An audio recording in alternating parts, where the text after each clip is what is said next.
తండ్రి అయిన దేవునికి ఈ ఉదయకాలపు సమయమందు కృతజ్ఞతాస్తుతులు చెల్లిస్తూ ఉన్నానండి. ఆసక్తిగా దేవుని యొక్క మాటల్లో పాలుపంచుకోవటానికి మనసు కలిగిన మీ అందరికీ కూడా మనసారా ప్రభువైన యేసుక్రీస్తు వారి నామంలో వందనములు. సంతోషం. మరలా మరొక ఉదయం మిమ్మల్ని అందరినీ ఇలా చూడగలగటం. మరి ఈ సమయాన్ని ప్రార్థన ద్వారా మనం ప్రారంభించుకుందాం. నాతో పాటు ప్రార్థనలో ఏకీభవించాలని కోరుతున్నా.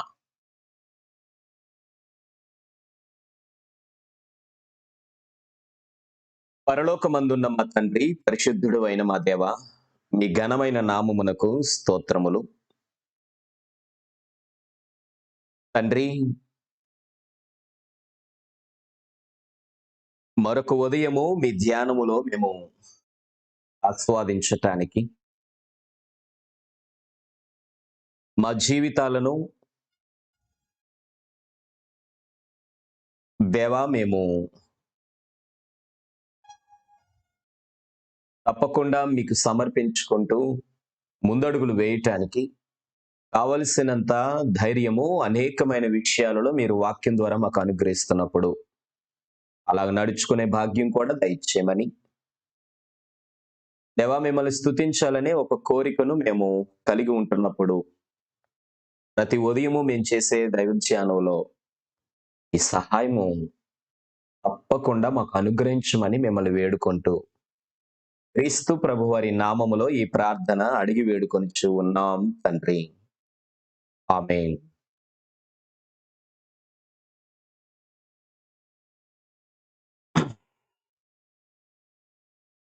ఒక పాట పాడుకుందాం. భయము చెందకు భక్తుడా, ఈ మాయలోకం ఛాయలు చూసినప్పుడు అనే పాట పాడుకుందాం. మొదటి చరణం, బబులోను దేశమందున్న అనే మొదటి చరణాన్ని పాడుకుందాం.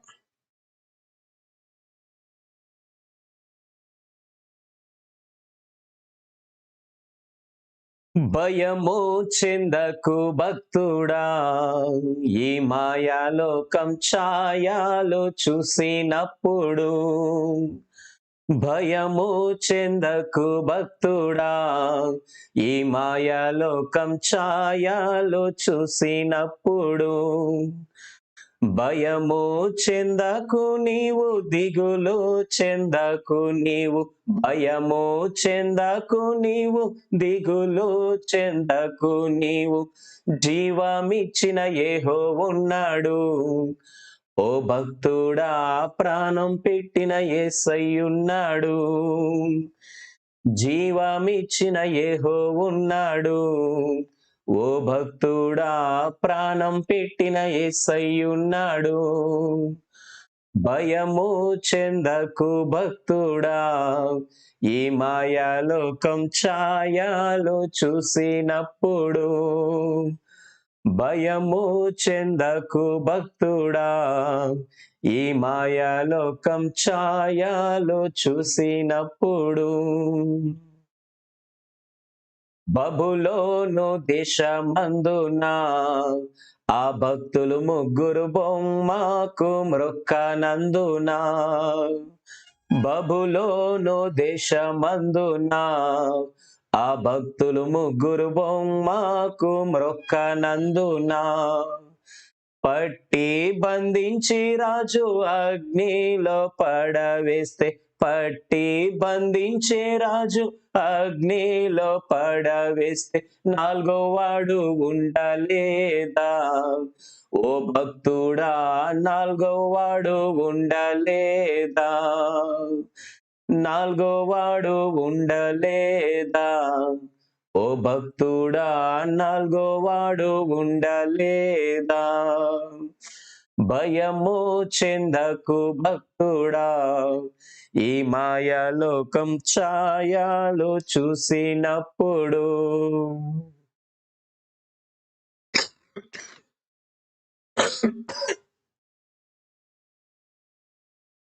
ఈ మాయలోకం యొక్క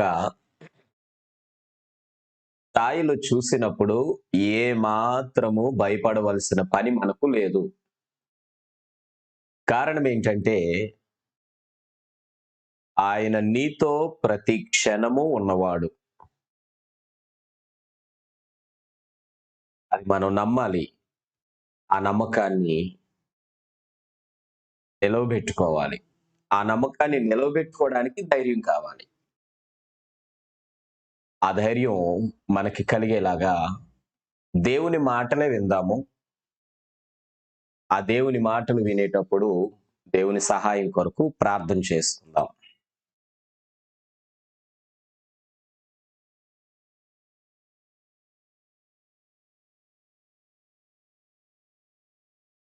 ప్రార్థన చేసుకుందాం.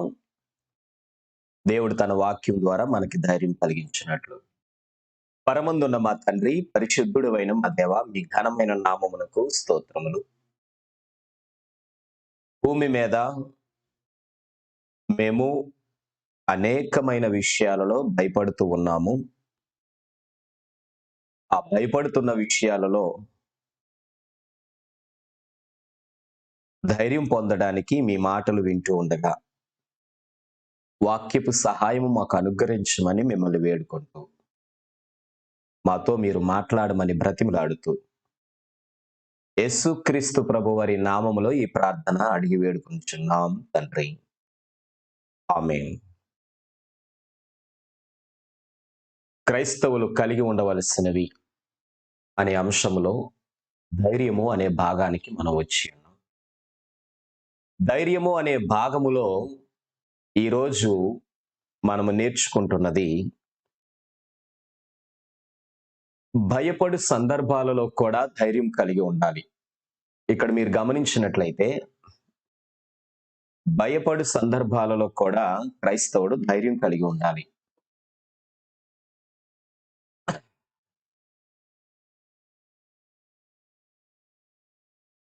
చూసారా? మార్కు సువార్త 6వ అధ్యాయము 50వ వచనము. ఇది మీకందరకు తెలిసినటువంటి ఒక చక్కని సందర్భం. ఏంటా సందర్భం అంటే, యేసు ప్రభువారు విస్తారమైనటువంటి సేవా పరిచర్యను కొనసాగిస్తున్న సందర్భం.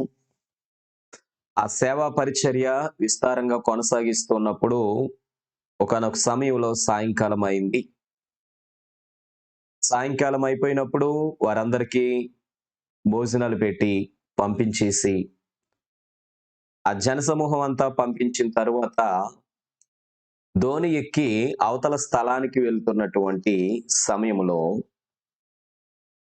శిష్యుల్ని యేసు ప్రభువారు అంటున్నారు, మీరు ముందుగా వెళ్ళండి, నేను వస్తాను అని వారిని దోణిలో పంపిస్తున్నప్పుడు వారందరూ కలిసి ఒక దోణిలో ముందుగా బయలుదేరారు.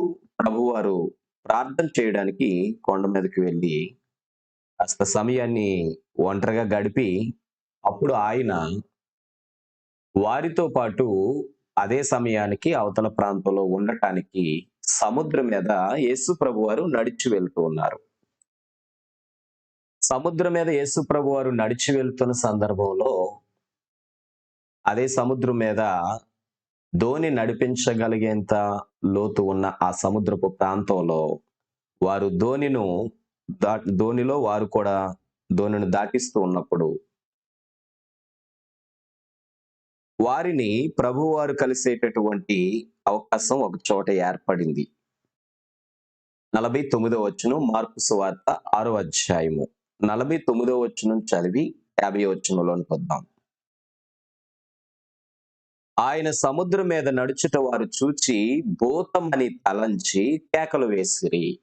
ఎందుకు భూతమని తలంచి కేకలు వేశారు? కారణం ఉంది. ఎందుకు భూతమని తలంచి కేకలు వేశారు అంటే, కేవలం కేవలం ప్రభువారిని మనం అక్కడే విడిచిపెట్టాం కదా! ఇప్పుడు ఇక్కడికి ఆయన రావడానికి అవకాశం లేదు. కాబట్టి భూతమై ఉంటుంది అని వారిలో వారే భయపడుతూ ఉన్నారు. అయితే అక్కడ ప్రభువారు వారి దగ్గరకు వెళ్ళకుండా వారిని దాటిపోవాలనుకుంటున్నారని ముందు వచనంలో రాయబడింది. వారిని దాటి ముందుకు వెళ్ళిపోవాలనుకున్నారు. ఆ అనుకోని సందర్భంలో వారి భూతమని తలంచి భయపడినప్పుడు ప్రభువారు చెబుతున్న మాట 50వ వచనంలో ఉంది. మార్కు సువార్త 6వ అధ్యాయం 50వ వచనం. అందరూ ఆయన్ను చూచి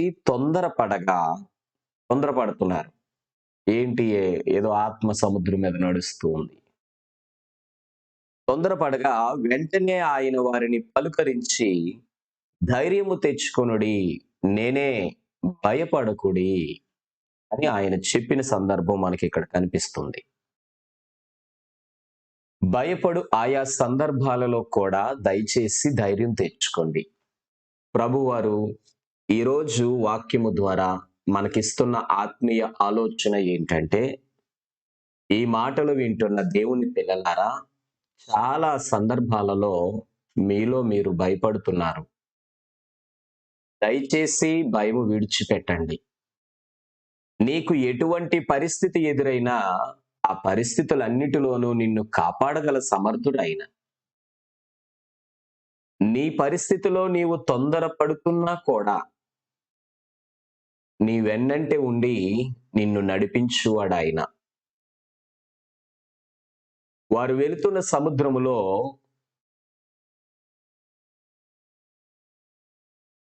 గాలి తుఫాను రేగుతూ ఉన్నప్పుడు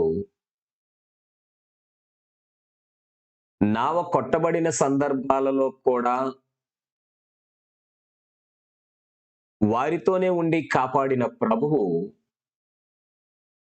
వారితో లేనప్పుడు వారిని కాపాడలేడేమో అనేటటువంటి భయముతో వారక్కడ ప్రవర్తిస్తున్నట్టుగా మనకి కనిపిస్తూ ఉంటుంది. ఎందుకంటే ఇక్కడి సందర్భంలో కూడా గాలి ఎదురైనందున వారికి ఓడ నడిపించడం కష్టమవుతుంది. అదే ఓడ నడిపించడం కష్టమవుతున్న సందర్భంలో భూతమని తలంచి భయపడుతున్న మరొక సందర్భం కనిపిస్తుంది. క్రైస్తవులుగా మన జీవితాల్లో ఏమర్థం చేసుకోవాలి అంటే, మనిషికి తగినట్టుగా భయపడే సందర్భాలు వేరువేరుగా వస్తూ ఉంటాయి. వాటన్నిటిలో కూడా మనం తప్పకుండా ధైర్యం కలిగి ప్రవర్తించాలి. ధైర్యాన్ని మనం ప్రదర్శించాలి. అప్పుడే మనం ఆశీర్వదించబడతాం. మన జీవితాలలో యథార్థమైనటువంటి భక్తిని ప్రభువుకి మనం కనపరచగలుగుతాం. మనం పాడుకున్న పాటలో భయము చెందకు భక్తుడా, ఈ మాయలోకం ఛాయలు చూసినప్పుడు, ఈ మాయలోకం ఛాయలు చూస్తున్నప్పుడు నువ్వు భయపడకు. ఈ మాయలోకం యొక్క ఛాయలు అనేక రీతిలుగా ఉంటాయి. ఇక్కడ దానియేలు ముగ్గురు స్నేహితుల విషయంలో బబులోను దేశంలో నెబుకద్నెజర్ అనే రాజు వారిని అగ్నిలో వేస్తానన్నాడు ప్రతిమకు నమస్కారం చేయకపోతే. వారు నువ్వేం చేసినా మేము మాత్రం ఆ ప్రతిమకు నమస్కారం చేయము. ఎందుకంటే మాకు భయపడవలసిన అవసరం లేదు. మా దేవుడు మమ్మల్ని రక్షించగల సమర్థుడు. వారి మనసులో ఆ నమ్మకం ఉంది. ఈ నమ్మకం వ్రేళ్లతో సహా నీ మనసులో పాతుకుపోవాలంటే, నీ నమ్మకం కేవలం రక్షిస్తాడని మాత్రమే కాకుండా, రక్షించకపోయినా నాకు ఆయనే కావాలి అనేంత వరకు అది వేరు పారి స్థిరపడిపోవాలి ఆ నమ్మకం నీలో. ఈరోజు క్రైస్తవులలో నమ్మకం కేవలము అక్కడ వరకే ఉంటుంది. ఎక్కడ వరకు అంటే, ఏదో ఒక రీతిగా దేవుడు సహాయం చేస్తారు అన్నంత వరకే ఉంటుంది. ఏదో ఒక రీతిగా దేవుడు సహాయం చేస్తారు కాదు. ఏ సహాయము నేను దేవుని యొద్ద నుండి అందుకొనకపోయినా కూడా నాకు ఆయనే కావాలి. అంతవరకు నీ ధైర్యం విస్తరిస్తే ఆయనే నిన్ను ఆదుకుంటాడు. ఇంకొక సందర్భంలో యోబు గారు ఆస్తి అంతా పోయినా, ఆస్తి అంతా పోయినా నాకే నా ప్రభువు ఉన్నాడు. నాకది చాలు అనే ధైర్యం. సంతాన లేమిలో అబ్రహాము కలిగిన ధైర్యం. లోకాశలు చూపిస్తున్నప్పుడు యోసేపు కలిగిన ధైర్యం. శ్రమలు అనుభవిస్తున్నప్పుడు పౌలు గారు కలిగిన ధైర్యం. ఇలా మనం మాట్లాడుకుంటే భయపడే సందర్భాలు వేరువేరుగా ఉంటాయండి. ప్రతి ఒక్కరికి ఆ పరిస్థితులు వేరుగా ఉంటాయి. వాక్యాన్ని వింటున్న మీరు, మాట్లాడుతున్న నేను, మనందరి జీవితాలలో ఒకే సందర్భం భయపెట్టదు. ఎవరి స్థితిగతులకు తగినట్టుగా, ఎవరి బలహీనతలకు తగినట్టుగా వారికి భయపడు సందర్భాలు మారుతూ ఉంటాయి.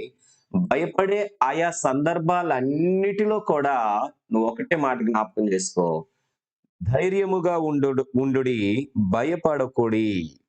మీరు ధైర్యంగా ఉండండి, భయపడొద్దు. ప్రభువారితో కలిసి అంత విస్తారమైన సేవా పరిచర్యలో పాలుపంచుకున్న వారు దోణి ఎక్కి అలా వెళ్ళేసరికి ప్రభువారు ప్రార్థనకు కొంత సమయాన్ని కోరుకునేసరికి ఎందుకు భయపడిపోవాలి? సంఘానికి వెళ్ళి భక్తి విధానంతో ఎంతో ప్రార్థన చేసి దేవుడు నాతోనే ఉన్నాడు. నిజంగా నాకు ఆయన సహకారిగా ఉన్నాడు. ధైర్యంగా ఉన్నాడు. ఆపత్కాలంలో నాకు ఆయన కనికరమును అనుగ్రహించి నా పక్షాన ఉన్నట్టుగా ఉన్నాడనేంత కొండంత ధైర్యాన్ని నువ్వు సంఘంలో పొందుకొని, సంఘంలో నుండి బయటకొచ్చిన తరువాత వారములో, ఆ వారం అంతటిలో నీకు ఏర్పడుతున్న కష్టాలను చూసి నువ్వెందుకు భయపడిపోవాలి? సంఘములో ఉంటేనే ప్రభువు నీతో లేడు. క్రీస్తును అంగీకరించిన వ్యక్తిగా నీవెక్కడున్నావో అక్కడే ఆయన నీతోనే ఉన్నారు. ఆలోచించండి. లోక సంబంధంగా మిమ్మల్ని కృంగదీసే వాటికి భయపడవలసిన అవసరము లేదు. ఇది ఎంతవరకు మీరు విశ్వసిస్తున్నారో అంతవరకు దేవుడు మీకు కనికరిస్తాడు. అయితే ధైర్యాన్ని చెడిపోతున్నటువంటి సమయం ఒకటుంది. ఆ విషయంలో భయపడాలి మనం. దాన్ని ఎక్కువగా ఆలోచించాలి. పాపము చేసిన సమయములో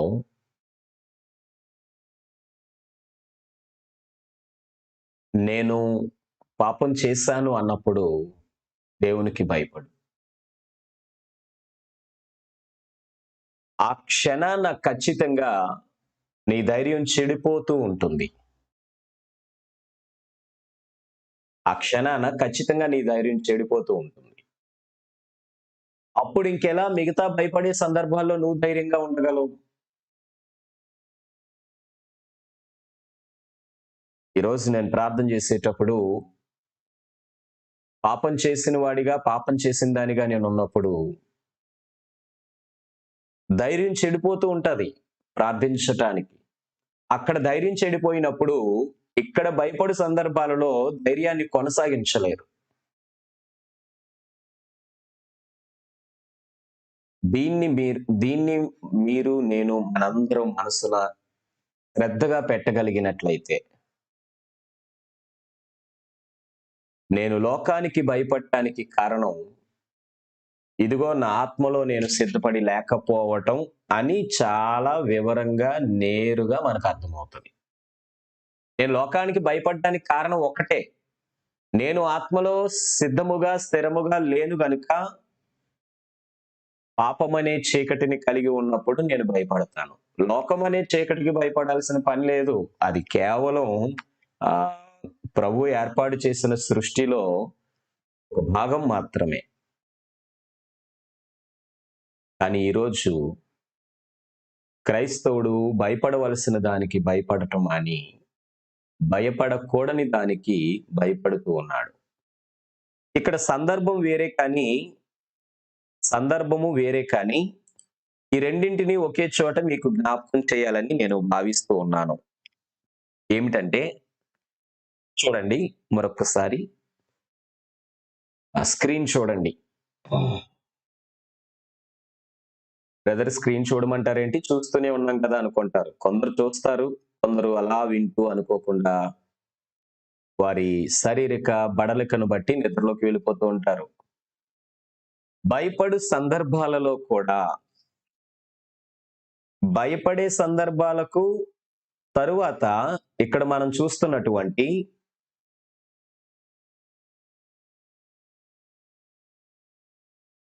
శ్రమలు కలుగు ఆయా సందర్భాలకు వ్యత్యాసం ఉంది. గమనించారా? శ్రమలు కలిగే సందర్భాలలోనూ ధైర్యంగా ఉండాలి. భయపడే సందర్భాలలో కూడా ధైర్యంగా ఉండాలి.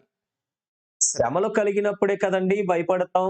అంటే అవును, శ్రమలు కలిగినప్పుడు నీకొచ్చే భయానికి సాధారణంగా శ్రమలనేవి కాకుండా లోక సంబంధంగా లోకంలో ఉన్న కొన్ని పరిస్థితులకి అనుకోకుండా ఆటోమేటిక్‌గా నువ్వు భయపడుతున్న దానికి చాలా వ్యత్యాసం ఉంటుంది.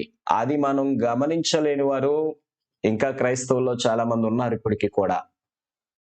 దాన్ని అంచనా వేయగలిగే విశ్వాసపు శక్తి నీలో ఉన్నప్పుడు భూమి మీద ప్రతి మానవునికి సాధారణంగా ఏర్పడతాయి అనేటటువంటి విషయాలు ఏవైతే ఉన్నాయో వాటిలో నువ్వు భయపడాల్సిన పని లేదు. కానీ వాటికి కూడా భయపడుతూ ఉంటావు.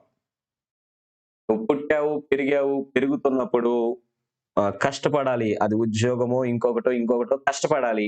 ఆ కష్టపడాల్సిన సమయంలోనేమో ఆయా సమస్యలు ఎదురవుతూ ఉంటాయి. వాటికి భయపడిపోతూ ఉంటాం. వివాహం చేసుకున్న తర్వాత కొద్దిపాటి కష్టాలొస్తూ ఉంటాయి. పిల్లలు పెంచడంలో ఇబ్బందులొస్తూ ఉంటాయి. ఆరోగ్య సమస్యలొస్తూ ఉంటాయి. ఇలా ఈ శరీరానికి సంబంధించిన కొన్ని ఇబ్బందులు నీకు ఏర్పడుతున్నప్పుడు వాటికి నువ్వు భయపడిపోతూ ఉంటావు. ఇదేంటి ప్రభువుని నమ్మిన తరువాత కూడా అనే భయాన్ని నీవు ప్రదర్శిస్తూ ఉంటావు. కానీ అది వాస్తవమైంది కాదు. అది మంచిది కాదు మనకి. అది వేరు. ఇదిగో యోహాను సువార్త 16వ అధ్యాయం 33వ వచనం ఉంది చూసారా? యోహాను సువార్త 16వ అధ్యాయం 33వ వచనంలో యేసు ప్రభువారు శిష్యులతో మాట్లాడుతూ మీకు శ్రమలు కలుగుతాయి. మీకు శ్రమలు కలుగుతున్న ఆయా సందర్భాలలో కూడా లోకములో మీకు శ్రమ కలుగుతుంది. శ్రమ కలిగే ఆయా సందర్భాల్లో కూడా మీరు ధైర్యం తెచ్చుకోండి. అప్పుడు లోకాన్ని జయిస్తారు. మరి ఇక్కడ మాట్లాడుతున్న ఈ శ్రమలు అనే సందర్భం ఏంటండి? అంటే లోకములో దేవుని పిల్లలుగా బ్రతకడానికి నీకు ఏర్పడే శ్రమలు ఏవైతే ఉన్నాయో, ఇబ్బందులు ఏవైతే ఉన్నాయో వాటి కొరకు ఇక్కడ శిష్యులతో మాట్లాడడం జరుగుతుంది. భయపడే సందర్భాలు లోక సంబంధంగా ఎదురయ్యే పరిస్థితులు.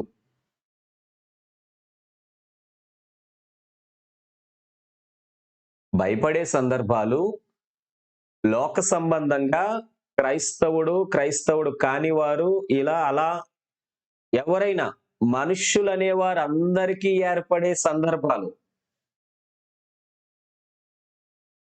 ఈ టైంలో ఫీజులు కట్టాలి ఎలా? భయం. ఈ టైంలో తినడానికి లేదు, అయ్యో నా పిల్లలకి తిండి పెట్టాలి ఎలా? భయం. పెళ్లి చేసుకున్నాను, భార్యని ఎలా పోషించాలి? భయం. సమయంలో ఇదిగో పలానా పరిస్థితి, పలానా ఇలా నువ్వు భూమి సంబంధంగా ఎన్ని భయాలు కలిగి ఉంటావో వాటన్నిటిలో ధైర్యంగా ఉండాలి. ఇక్కడ శ్రమలు కలుగును అని యోహాను సువార్త 16వ అధ్యాయంలో ప్రభువారు చెప్పిన సందర్భం ఏంటంటే, నీకు లోకంలో క్రైస్తవునిగా నీవు జీవించడానికి చేసే ప్రయత్నంలో ఆత్మ సంబంధిగా పాపానికి దగ్గర కాకుండా ఉండి, లోకానికి దగ్గర కాకుండా ఉండి, లోకాశలకు దగ్గర కాకుండా ఉండి, ఇదిగో నేను మీలో నుండి ప్రత్యేకించబడిన వాడను, ప్రత్యేకించబడిన దానను అని లోకంతో నువ్వు చెప్పి చాలా జాగ్రత్తగా ప్రభు బిడ్డగా ఎదగడానికి నువ్వు చేసే ప్రయత్నంలో వారి నుండి కానీ, లోకాశల నుండి కానీ, లోకం నుండి కానీ నీకు కొన్ని శ్రమలు కలుగుతాయి. ఆ శ్రమలు కలిగే ఆయా సందర్భాలలో కూడా నువ్వు భయం కలిగి ఉండాలి. ఏమని? దేవునికి నేనెక్కడ దూరం అయిపోతానా? ఆ దేవునికి నేనెక్కడ దూరం అయిపోతానా అనే భయంలో నేను దేవునికి దూరం కాకుండా ఉండాలి అంటే ఇదిగో ఆ లోకంలో ఏర్పడే శ్రమలు వస్తాయని దేవుడు ముందే తెలియజేశారు గనుక, వాటిని నేను ఎదిరించాలనే ధైర్యం నీలో నుండి పుట్టుకురావాలి. ఆలోచించండి, అనుసరించండి. లోకములో మీకు శ్రమలు కలుగును. కలుగుతాయి. నువ్వు దేవుని కుమారుడిగా, కుమార్తెగా ఎదగాలంటే కలుగుతాయి. ఆ శ్రమలన్నిటినీ తప్పకుండా ఎదుర్కొనేంత ధైర్యము ప్రభువారు అక్కడ అన్నారు. యోహాను సువార్త 16:33 అయినను ధైర్యము తెచ్చుకొనుడి. ధైర్యం తెచ్చుకోండి. ఎదిరించండి. నేను లోకమును జయించి ఉన్నాను. మీరును లోకాన్ని జయిస్తారు ధైర్యం ఉన్నప్పుడు. మన తుది గమ్యం అదేగా, జయించటమే. కనుక దేవుని పిల్లలారా, శరీరాన్ని ధరించుకున్నందుకు సాధారణంగా ఏర్పడే భయాలన్నీ కూడా మీరు మనసులో పెట్టుకొని విశ్వాసాన్ని దిగజార్చుకోకండి. అసలు వాటిలో క్రైస్తవునికి వాక్యం ఏమర్థమైందో కానీ వాటిని క్రైస్తవ్యానికి ముడిపెట్టడానికి లేదు.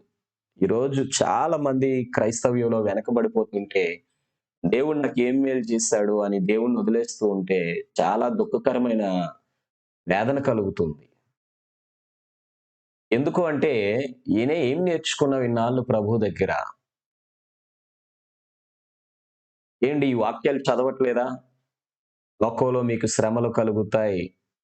మనుషులందరికీ కలిగిన వేదనలే మీకు ఉంటాయి. వారందరూ పడే బాధలు మీరు పడతారు. వారికి జ్వరం వస్తే నీకు జ్వరం వస్తుంది. వారికి రోగం వస్తే నీకు రోగం వస్తుంది. వారు పెళ్లి చేసుకున్నాక కష్టాలొస్తే నీకు పెళ్లి చేసుకున్నాక కష్టాలొస్తాయి. వారి పిల్లలు పెంచడంలో ఇబ్బందులు ఎదుర్కొంటున్నారంటే నీకు పిల్లలు పెంచడంలో ఇబ్బందులు ఎదురవుతాయి. ఇవన్నీ ఇప్పుడు వినటం లేదా నీ వాక్యంలో? ఎందుకు ఒక్కొక్కరుగా ప్రభువులో బాగా బలం అనుకున్న వారు లోక సంబంధమైన భయాలకు భయపడి ఆత్మ సంబంధమైన నీ జీవితాన్ని దిగజార్చుకొని ప్రభువుని విడిచిపెట్టాలి. ఆలోచించండి ప్రియమైన దేవుని పిల్లలారా. ప్రభువుకి దగ్గర కావటానికి ప్రయత్నం చేయండి. నేనెప్పుడూ దేవుడు వాక్యం ద్వారా మాట్లాడుతున్న మాటలు మీలో ఒక భయాన్ని కలిగిస్తూ ఉన్నాను. ఏంటంటే, ఎంత నువ్వు దేవునికి దగ్గరవుతూ మరింత బలపడి జాగ్రత్తగా బ్రతుకుదాం అనుకుంటావో, అంత తొందరగా నువ్వు పడిపోయే ప్రమాదాలు కూడా ఉంటాయి. జాగ్రత్త. అసలా పరిస్థితి రానివ్వకు. నేను ఇంతగా అనుకుంటూ ఆయనలో ఇంతలా బలపడుతున్నానండి. కానీ ఏంటిది? ఆ ఆ ఆలోచన రానివ్వకసలు. భయపడొద్దు. శ్రమలు కూడా కలుగుతాయి. శ్రమలలో కూడా నువ్వు ధైర్యంగా ఉండు. ఈ రెండింటికి మీ మనస్సులో ఆలోచన నెట్టబడ్డానికి నేను చెప్పిన చిన్న ఉదాహరణ ఏంటంటే, శరీరాన్ని ధరించిన వారందరికీ కలిగే సాధారణమైన శ్రమలే భయాలతో పోల్చబడ్డాయి. వాటిలో ధైర్యంగా ఉండు. క్రీస్తు కొరకు సమర్పించుకొని లోకంలో నువ్వు ప్రత్యేకంగా జీవించేటప్పుడు నీకేర్పడే శ్రమలు వేరుగా ఉంటాయి. వాటిలో కూడా ధైర్యంగా ఉండు. ధైర్యంగా ఉండు. దేవుడే నీకు తోడున్నాడు. నడిపించేవాడు ఆయన. ఈ నమ్మకం నడిపిస్తాడు అని కాకుండా, ఆయన నడిపించకపోయినా నేను ఆయనతోనే ఉంటాను అనేంత లోతుగా నువ్వు నడిపించుకో. నువ్వు నీ హృదయాన్ని నీ ఆత్మని దేవుడు తప్పకుండా సాయం చేస్తాడు. అలా మీరందరూ ఉండాలని కోరుతూ మాటలు ముగిస్తున్నాను. క్రైస్తవుడు ధైర్యంగా ఉండాలి. చాలా ధైర్యంగా ఉండాలి. ఏమోనండి ఈ పరిస్థితి ఏమైపోతుందో, ఎక్కడికెళ్ళిపోతుందో, ఎలా అయిపోతుందో నాకేం అర్థం కావట్లేదు. ఏం కాదు. ఏమవుతుంది? ఏమైనా నీ ధైర్యమే నిన్ను నిలవబెడుతుంది. నువ్వు ఏదైనా తప్పు చేసినప్పుడు మాత్రమే భయపడు. మిగతా ఏ పరిస్థితులకి భయపడాల్సిన పని లేదు. తప్పు చేసినప్పుడు మాత్రం ఖచ్చితంగా భయపడు, పశ్చాత్తాపపడు. దేవుడు సహాయం చేస్తాడు. ప్రార్థన చేసుకొని ముగించుకుందాం.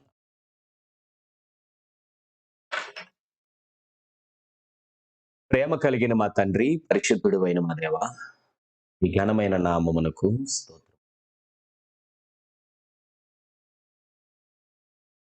శరీరానికి ఏర్పడే ఆయా ఇబ్బందులలో మేము భయపడిపోతూ ఉన్నాం. మీ కొరకు జీవించడానికి ప్రత్యేకించుకున్న తర్వాత ఏర్పడే ఆయా శ్రమలకు కూడా మేము దిగులు చెందుతున్నాం. ఏ విషయంలోనూ భయపడవలసిన అవసరం లేదని, ధైర్యముగా ఉండమని మీరు వాక్యం ద్వారా ఇస్తున్న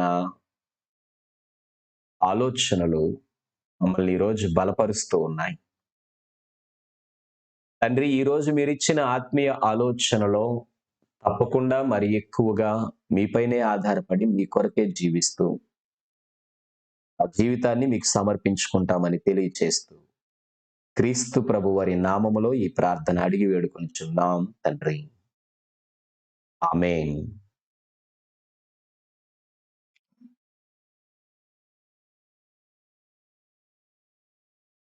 ప్రభువైన యేసుక్రీస్తు వారి నామములో మీ అందరికీ కూడా వందనములండి. దేవుని చిత్తమైతే తప్పకుండా ఒకసారి కలుసుకుందాం. ఉదయకాలపు సమయంలో ప్రత్యక్ష ప్రసారంలో పాలు పంచుకుంటున్న వారికి, అలాగనే ఉదయకాలపు సమయము లేవలేకపోతున్న ఆయా సందర్భాలలో ఈ మాటలు వింటూ దేవునిలో మీ ఆత్మను బలపరుచుకోవడానికి ఇష్టపడుతున్న వారికి, మరికొంత ఆసక్తితో టైపింగ్ చేయడం వచ్చిన వారు ఎవరైతే నేను పేరు పేరున తిరిగి మీకు రిప్లై ఇవ్వకపోయినా, ఎందుకంటే మనకున్న సమయం అసలు ఎవ్వరికీ మరలా ప్రత్యేకంగా వారి పేర్లు మెన్షన్ చేసేంత అవకాశం లేదు.